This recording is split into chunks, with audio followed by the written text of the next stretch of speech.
Ils ont vendu pendant ces 2 mois à peu près 92 tonnes de gel hydroalcoolique. Les capacités de production journalière sont passées de 2 tonnes jour à 6 tonnes jour, soit une hausse de 200% comparativement à la période normale d'avant-crise. Oui. Nous avons le savon antibactérien, donc ils ont vendu pour 27 tonnes. Donc ils ont une capacité de 1,5 tonne jour et couvrent à peu près 92% des commandes placées. Le désinfectant surface pour les établissements de santé, donc ils ont produit et vendu 46 000 tonnes et 800 000 tonnes de l'eau de javel. Il faut savoir que ces quantités produites auraient pu être plus importantes si ce n'est l'ampleur de la demande sur les intrants durant cette période de crise. Bon, concernant cette entreprise, nous avons une petite contrainte, c'est-à-dire qui est la plus pesante, qui est la disponibilité de l'alcool éthylique, qui constitue un intrant essentiel pour la fabrication, notamment du gel hydroalcoolique. Les besoins de Chimica en matière d'alcool pur sont de l'ordre de 20 000 litres par semaine. Actuellement, elle est régulièrement approvisionnée, mais en quantité un peu insuffisante pour répondre aux besoins du marché. Je dirais, les autres contraintes liées à la disponibilité de la matière première, nous arrivons à les surmonter, à travers l'aide et l'assistance et l'accompagnement obtenu par le ministère de l'Industrie et des Mines, qui demeure toujours à notre écoute et qui nous aide et essaie de nous aider et à surmonter ces contraintes. D'accord. Oui. Donc, Monsieur Ben Betka, les entreprises du holding restent totalement mobilisées pour lutter contre le Covid-19, comme vous l'avez souligné. Donc, le holding a doublé également sa capacité de production pour répondre aux besoins spécifiques engendrés par la pandémie du coronavirus. Est-ce que vos objectifs sont atteints? Oui, je dirais, je n'ai pas encore terminé parce que si vous permettez, je vais vous présenter un peu les autres succinctement avant les autres entreprises. Après, je répondrai à votre question. Donc, nous avons l'entreprise Socotide qui est spécialisée dans la fabrication des produits parapharmaceutiques. Donc, je citerai le coton, la gaze, les bandes plâtrées, les bandes de crêpes élastiques, les sparadraps, voilà, et d'autres articles d'hygiène. Socotide aujourd'hui ne produit pas, ne produit aucun dispositif médical à usage uniquement tissé. Mais elle a pu répondre à la demande du marché et en se limitant seulement à la revente en état de produits non tissés acquis auprès des fournisseurs privés spécialisés. Mais pour faire face à la demande grandissante d'équipements de protection, donc, Socotide, je dirais qu'elle jouit de son statut de leader du secteur parapharmaceutique public en Algérie et dispose d'une importante force de vente à travers son vaste réseau de distribution. Donc, compte tenu de cette opportunité, Socotide s'est lancé dans la confection de bavettes et de combinaisons, soit en interne, soit par la formule de télétravail assurée par un personnel féminin confinés dans leur maison, soit par la sous-traitance. Donc, pour vous donner à peu près les statistiques, depuis le début de la crise sanitaire, à ce jour, Socotide a produit 1 541 475 bavettes, soit une réalisation moyenne de 49 000 bavettes jour et 13 000 combinaisons. Il y a d'autres produits commercialisés. Nous avons les calottes, les casques, les charlottes. Je vous donne des statistiques. Les charlottes, donc ils ont vendu 126 000 unités. Les draps jetables, ils ont vendu 4 000 unités. Les paires de gants, 30 000 unités. Les masques 3 plis, ils ont vendu à peu près, les FFP2, pardon, les 60 000 unités. Et les tenues de bloc, 4 000 unités. Donc, c'est une entreprise qui est impliquée fortement dans la lutte de cette maladie. Nous avons aussi l'entreprise ENAP. Donc, l'ENAP, c'est une entreprise qui est spécialisée dans la production de peinture et dérivés, mais compte tenu que cette crise sanitaire à libérer un peu les énergies au niveau des entreprises. Donc les NAP, ils ont pu développer une solution désinfectante contre des micro-organismes se trouvant sur des surfaces inanimées. Ils ont environ produit 100 000 litres de cette solution qui ont été mis à la disposition de la protection civile pour la désinfection des établissements de santé et autres institutions étatiques. Nous avons l'INDGAZ. L'INDGAZ, c'est une entreprise qui alimente les hôpitaux, les établissements de santé de gaz médicaux et oxygène à hauteur de 95%. Nous avons Tonic Industries qui contribue elle aussi à cette lutte par la production d'articles d'hygiène papier utilisés pour l'hygiène des personnes ou pour la propreté des surfaces, à l'instar des mouchoirs à papier, papier toilette, papier essuie-tout, serviettes en papier et autres. Mais devant le MPC, c'est un groupe, le MPC qui est spécialisé dans la transformation du plastique et caoutchouc. Donc, il est en train il s'est lancé en collaboration avec l'université de Sétif dans la confection de vitres de protection visage à usage médical, les mamelons en polymère technique pour les appareils respiratoires, les fils en plastique pour la confection de combinaisons de protection, les couveuses pour bébés, les couverts pour transport de malades atteints d'une maladie infectieuse, et les civières ou brancards pour transporter les malades. Voilà. Donc nous avons aussi l'entreprise Endimed qui a pour vocation de commercialiser des produits pharmaceutiques, assurer la distribution de médicaments à travers ces 55 pharmacies qui sont situées dans les zones enclavées du pays, où l'ensemble du personnel des offices et mobilité durant cette période.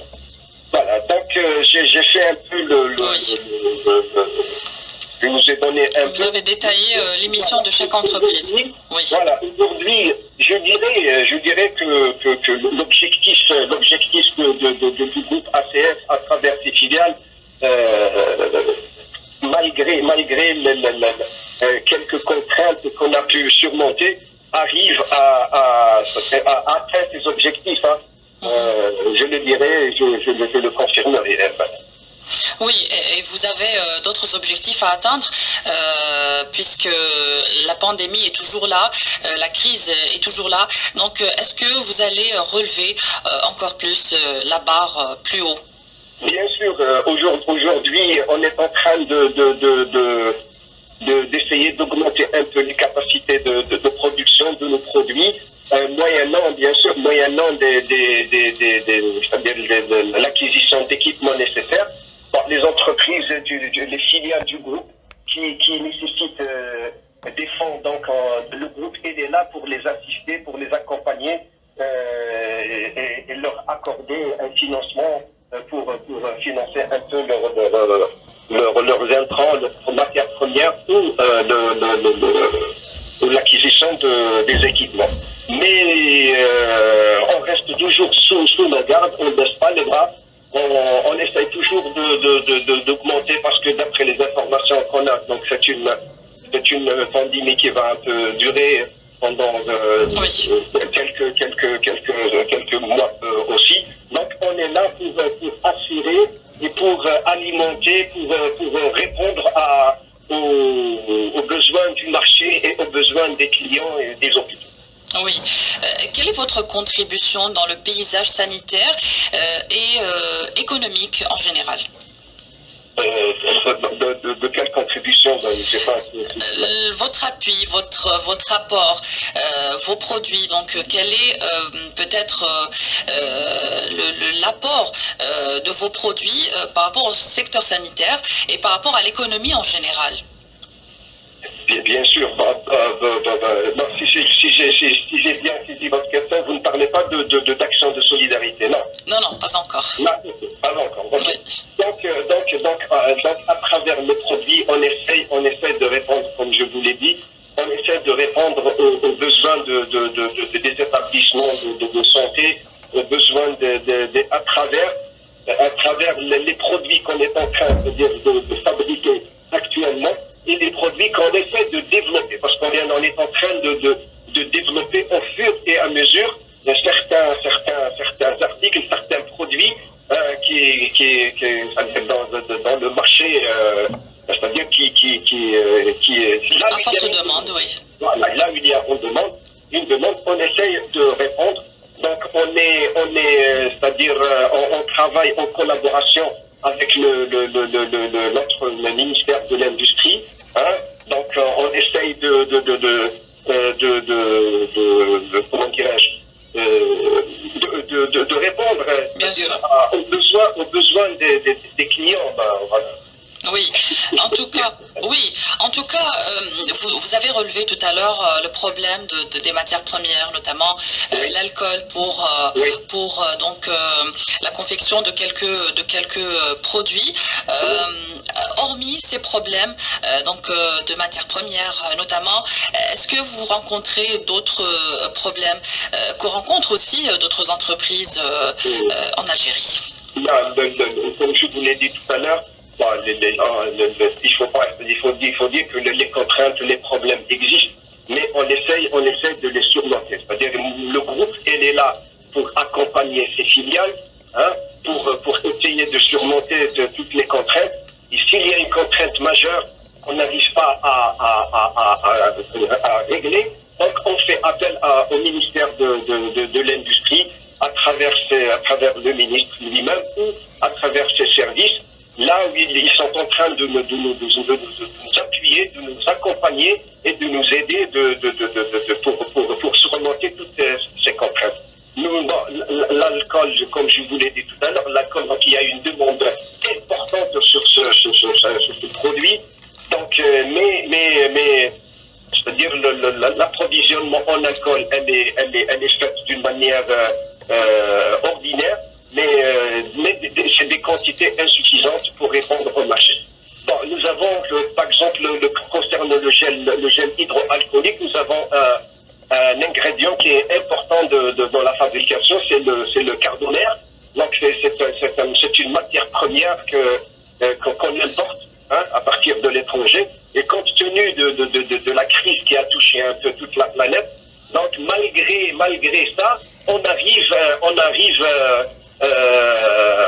c'est-à-dire on arrive à importer cette matière première, et je saisis l'occasion pour un peu remercier tous les acteurs qui ont participé à ça, notamment la compagnie Air Algérie, la douane.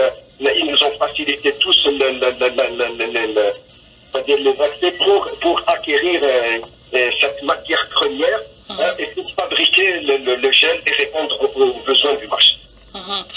Monsieur Ben Betra, donc comme vous l'avez développé au début de cet entretien, vos entreprises sont donc très actives dans le domaine de chimique notamment. Oui.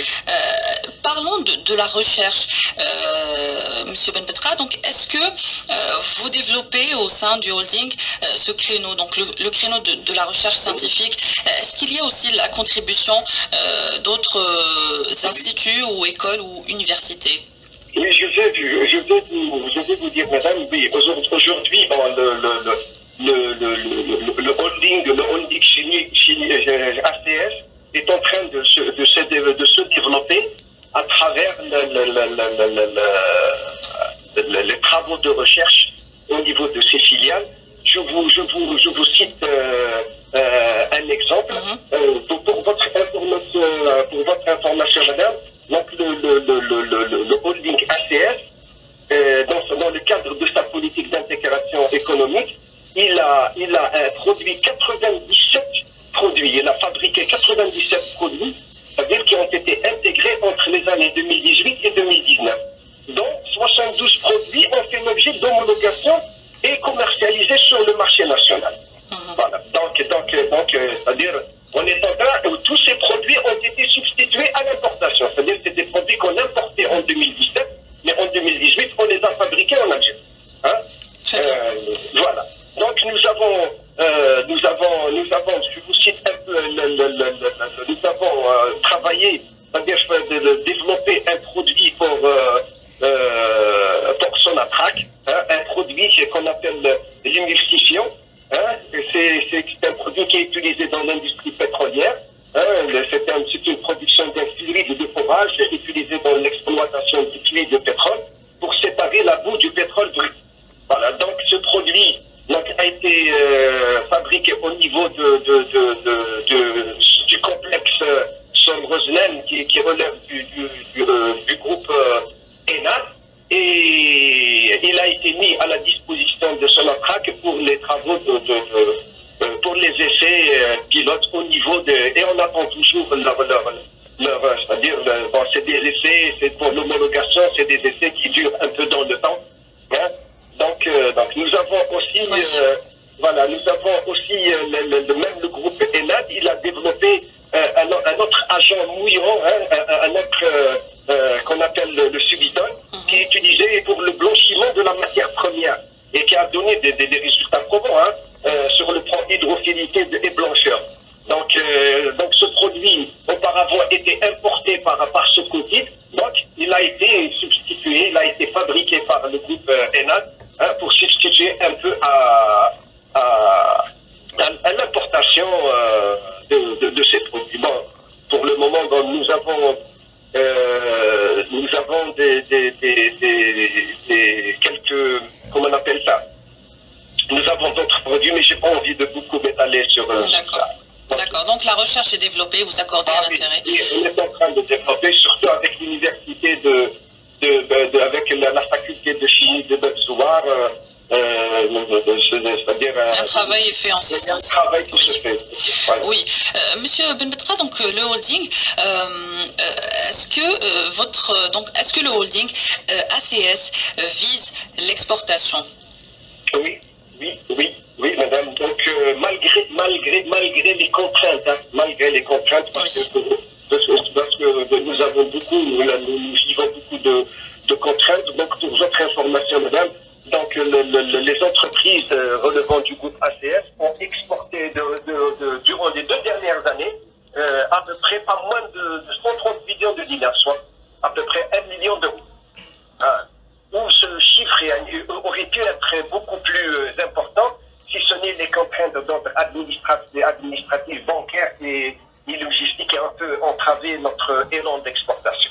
Donc on est toujours, on exporte surtout vers l'Afrique.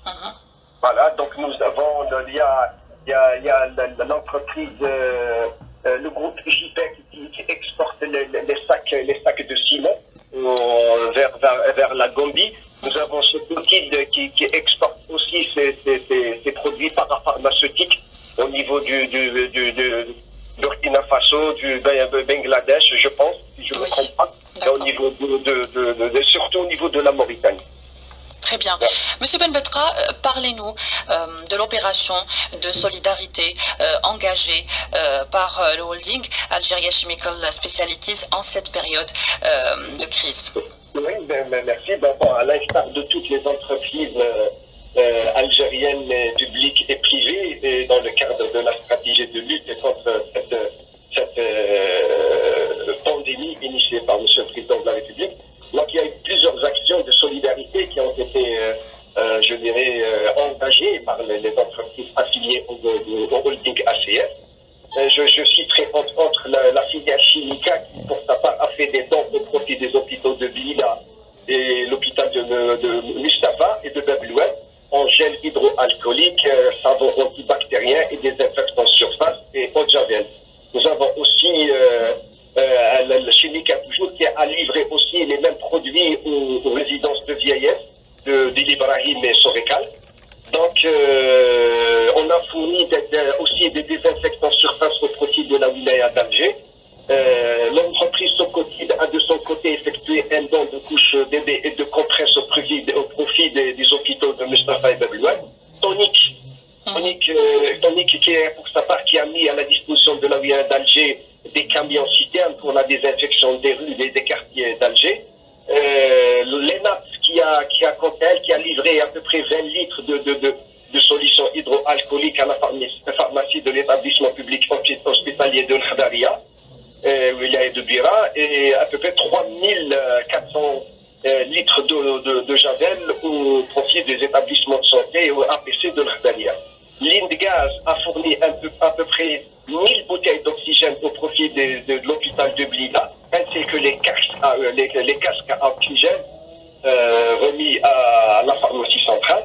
Le holding ACS donc, a effectué un don au profit de la pharmacie centrale, PCH, constitué de 50 matelas, couettes, oreillers et paires de draps pour le compte des établissements de santé, ainsi que 100 sacs de produits alimentaires mis à la disposition de la commune de Hussendey pour les distribuer aux familles nécessiteuses. Bon, malgré pour le moment, c'est les actions de solidarité qui ont été opérées par les entreprises affiliées. Oui. Et il y aura d'autres actions, Inch'Allah, dans le futur. Merci beaucoup, M. Abdrani Benbetra, d'avoir répondu à nos questions. Je rappelle que vous êtes président et directeur général du holding Algeria Chemical Specialties, ACS. Voilà, c'est la fin de cet entretien. Merci de l'avoir suivi.